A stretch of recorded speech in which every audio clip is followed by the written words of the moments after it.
السلام علیکم پیارے دوستو، بسم اللہ الرحمن الرحیم۔ سچے اور دلچسپ واقعات سننے کے لیے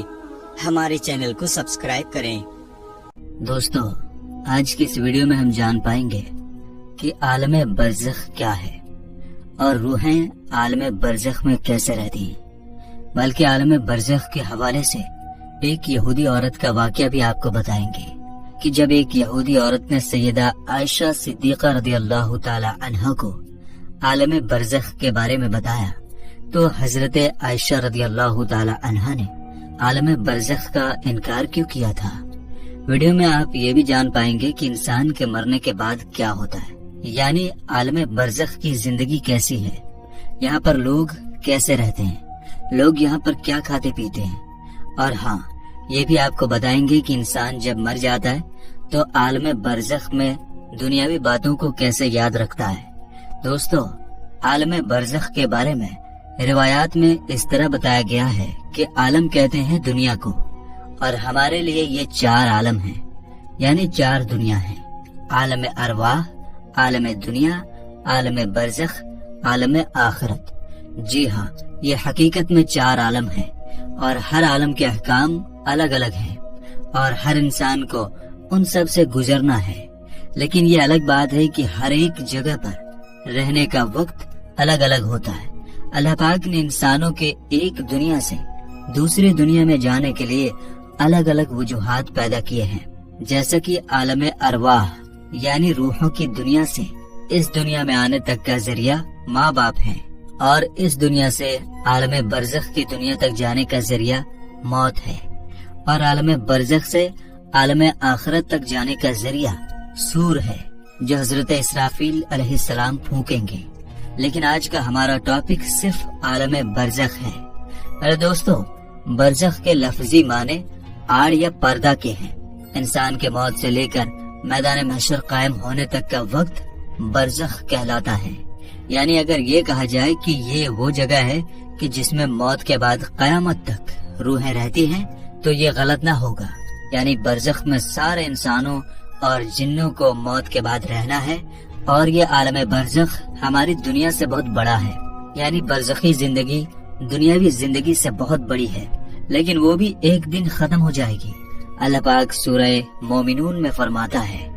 اور ان کے آگے ایک آڑ ہے اس دن تک جس میں یہ اٹھائے جائیں گے۔ میرے دوستو، عالم برزخ میں پہنچنے کے بعد انسان کا آخرت کی طرف سفر شروع ہو جاتا ہے۔ حضور پاک صلی اللہ تعالی علیہ وسلم نے اس بارے میں فرمایا، بے شک آخرت کی سب سے پہلی منزل قبر ہے۔ اگر قبر میں انسان کامیاب ہو گیا تو آگے کا راستہ بھی آسان ہو جائے گا، اور اگر اس میں کامیاب نہ ہو سکا تو آگے کا راستہ بہت کٹھن ہوگا۔ بلکہ سیدہ عائشہ صدیقہ رضی اللہ تعالی عنہا کو جب ایک یہودی عورت نے قبر کے عذاب کے بارے میں بتایا اور ان سے کہا کہ اللہ تجھے قبر کے عذاب سے بچائے، تو حضرت عائشہ رضی اللہ تعالی عنہا نے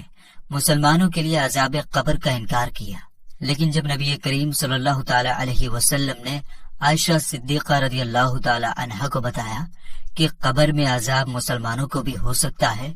اور گناہوں کی وجہ سے انہیں بھی عذاب ہوگا، تو سیدہ عائشہ صدیقہ رضی اللہ تعالی عنہا نے نبی اکرم صلی اللہ تعالی علیہ وسلم کے فرمان کو مان لیا۔ یہ واقعہ حدیث کی بہت ساری کتابوں میں ملتا ہے، جس کی ڈیٹیل کچھ اس طرح ہے کہ ام المومنین سیدہ عائشہ صدیقہ رضی اللہ تعالی عنہا کو پہلی بار ایک یہودی عورت نے قبر میں عذاب کے بارے میں بتایا، لیکن انہوں نے اس کو سچ نہیں مانا، اور پھر نبی پاک صلی اللہ تعالی علیہ وسلم نے بھی یہودیوں کو جھوٹا کہا۔ بعد میں آپ صلی اللہ تعالی علیہ وسلم پر وحی یعنی اللہ تعالیٰ کی طرف سے پیغام بھیجا گیا، اور آپ صلی اللہ تعالی علیہ وسلم کو قبر کے عذاب کے بارے میں بتایا گیا۔ اسی دن سورج کو گرہن لگ گیا، اور آپ صلی اللہ تعالی علیہ وسلم کے بیٹے سیدنا ابراہیم رضی اللہ تعالی عنہ کا انتقال بھی ہو گیا۔ لہٰذا آپ صلی اللہ تعالی علیہ وسلم نے اسی دن سورج گرہن کی نماز صلاۃ الکسوف پڑھائی اور پھر خطبہ دیا، اور اس خطبہ میں صحابہ کرام رضوان اللہ تعالی علیہم اجمعین کو عذاب قبر کے بارے میں پوری جانکاری دی۔ پھر نبی پاک صلی اللہ تعالی علیہ وسلم ہر نماز کے بعد ہمیشہ قبر کے عذاب سے بچنے کی دعا کرتے، اور صحابہ کرام کو بھی اس کی دعا سکھائی، اور انہیں حکم دیا کہ وہ بھی ہر نماز کے آخر میں قبر کے عذاب سے بچنے کی دعا کیا کریں۔ بلکہ معراج کا واقعہ نبی صلی اللہ تعالی علیہ وسلم کی زندگی میں پیش آ چکا تھا، اور معراج میں آپ صلی اللہ تعالی علیہ وسلم کو نافرمان انسانوں کو عذاب دیے جانے کے کچھ منظر دکھائے گئے تھے۔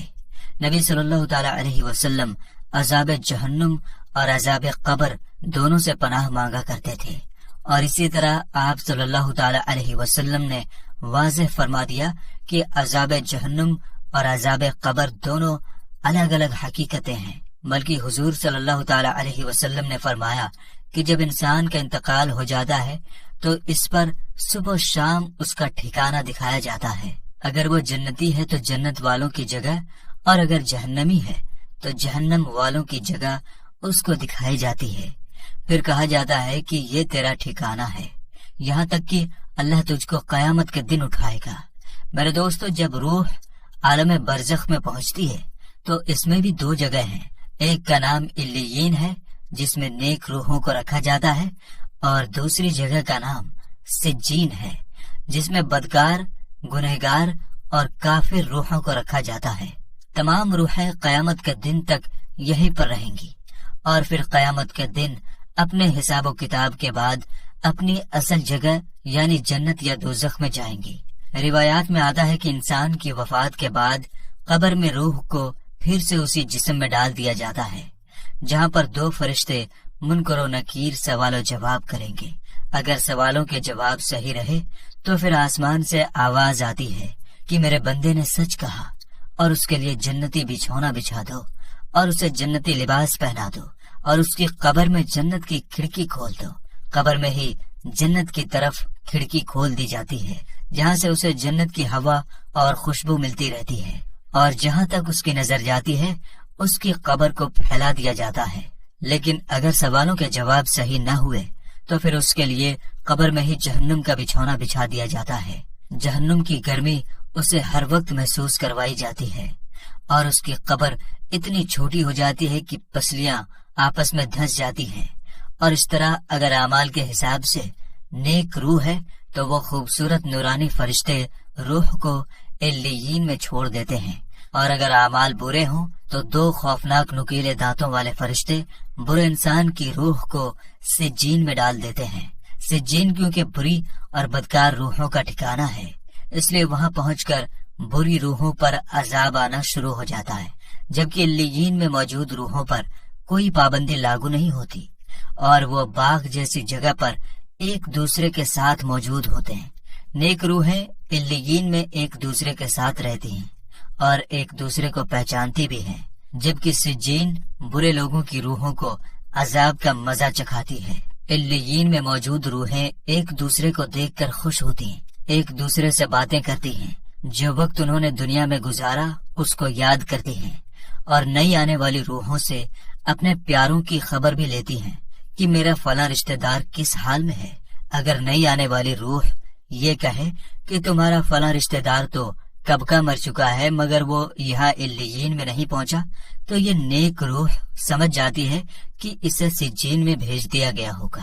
نیک روحیں اپنے رشتہ داروں کا انتظار علیین میں ایسے ہی کرتی ہیں جیسے کوئی گھر سے دور اپنے گھر والوں سے ملنے کا انتظار کرتا ہے، اور علیین میں نیک لوگوں کے علاوہ انبیاء کرام، شہداء اور صدیقین کی روحیں بھی ایک دوسرے کے ساتھ مل کر باتیں کرتی ہیں۔ بلکہ روایات میں آتا ہے کہ نیک روحیں اپنے قریبی رشتہ داروں سے ملاقات کریں گی، جیسا کہ نبی پاک صلی اللہ تعالی علیہ وسلم نے حضرت فاطمہ رضی اللہ تعالی عنہا سے فرمایا تھا کہ میرے وصال کے بعد سب سے پہلے فاطمہ تم ہی مجھ سے ملو گی، اور بالکل ایسا ہی ہوا۔ اور آپ صلی اللہ تعالی علیہ وسلم کے وصال کے 4 سے 6 مہینے بعد حضرت فاطمہ رضی اللہ تعالی عنہا حضور اکرم صلی اللہ تعالی علیہ وسلم سے جا ملی۔ میرے دوستو، یاد رہے کہ عالم برزخ میں روحیں میدان محشر قائم ہونے تک رہیں گی، یعنی قیامت کے دن تک روحوں کے ٹھہرنے کی جگہ عالم برزخ میں رہے گا، اور قیامت ہی وہ دن ہوگا جب روحوں کو ان کے جسموں میں ڈال کر دوبارہ اٹھایا جائے گا، پھر حساب کتاب کے بعد جنت یا جہنم میں ڈال دیا جائے گا، اور پھر وہیں ہمیشہ کے لیے اس کا ٹھکانہ ہوگا۔ بلکہ میرے دوستو، حضرت عثمان غنی رضی اللہ تعالی عنہ جب کسی قبر کے پاس کھڑے ہوتے تو اس طرح روتے کہ داڑھی مبارک بھیگ جاتی تھی۔ سوال کیا گیا کہ آپ جنت یا دوزخ کا چرچا کر کے نہیں روتے اور قبر کو دیکھ کر اس طرح روتے ہیں؟ تو حضرت عثمان رضی اللہ تعالی عنہ نے جواب دیا کہ رسول پاک صلی اللہ تعالی علیہ وسلم نے فرمایا ہے، بے شک قبر آخرت کی منزلوں میں سے پہلی منزل ہے، سو اگر اس میں کامیاب ہوا تو اس کے بعد کی منزلیں اس سے زیادہ آسان ہیں، اور اگر اس میں کامیاب نہ ہوا تو اس کے بعد کی منزلیں اس سے زیادہ سخت ہیں۔ حضرت عثمان رضی اللہ تعالی عنہ فرماتے ہیں کہ اللہ کے رسول صلی اللہ تعالی علیہ وسلم نے ارشاد فرمایا، میں نے کبھی کوئی منظر قبر کے عذاب سے زیادہ سخت نہیں دیکھا،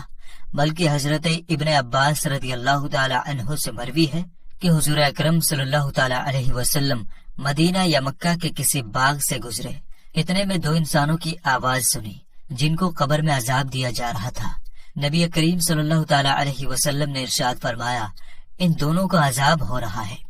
اور کسی بڑے کام کی وجہ سے عذاب نہیں ہو رہا، بلکہ ایسی معمولی باتوں پر جن سے یہ بچ سکتے تھے۔ پھر آپ نے فرمایا، ان دونوں میں سے ایک پیشاب کے چھینٹے سے نہیں بچتا تھا اور دوسرا چغلی کرتا پھرتا تھا۔ پھر آپ صلی اللہ تعالی علیہ وسلم نے ایک ٹہنی منگوائی، پھر اس کے دو ٹکڑے کیے، پھر ایک ایک ٹکڑا دونوں قبروں پر رکھ دیا۔ صحابہ نے عرض کیا، یا رسول اللہ صلی اللہ تعالی علیہ وسلم، آپ نے ایسا کیوں کیا؟ آپ صلی اللہ تعالی علیہ وسلم نے فرمایا، شاید ان دونوں کا عذاب